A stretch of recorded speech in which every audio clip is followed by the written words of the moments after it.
হাই সকলোৰে চাগে ভালে। মই আজি বনালোঁ চাওক, মোৱা মাছ পিঁয়াজ আৰু নৰসিংহৰ পাতৰ সৈতে ভাজি বনালোঁ মচমচীয়াকৈ। এনেকৈ ভাজি খাবলৈ খুব সোৱাদ লাগে। আপোনালোকেও এনেকৈ বনাই খাব আৰু মোৰ ৰেচিপিবোৰ চাই কমেণ্টত জনাব কেনে পায়। আহকচোন আমি এতিয়া ভাজিখিনি বনাবলৈ আৰম্ভ কৰোঁ।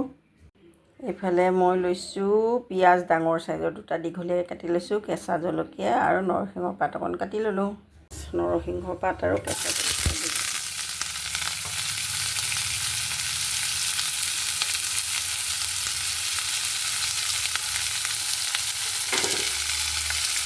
অকণ ভাজি লওঁ।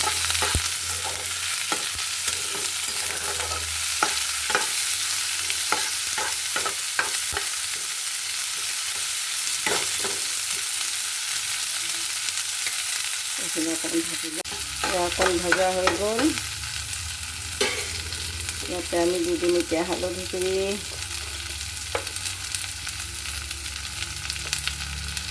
দেখিছেনে ষ্টেণ্ডডাল বেয়া হৈ থাকিলে, ভাঙি থাকিলে।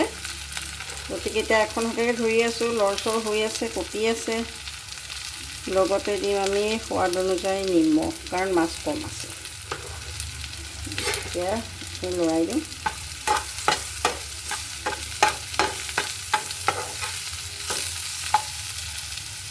দুপৰীয়া সাজত খাবলৈ মই বনাম।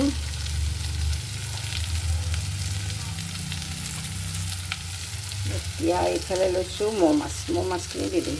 এপোৱা মৌ মাছ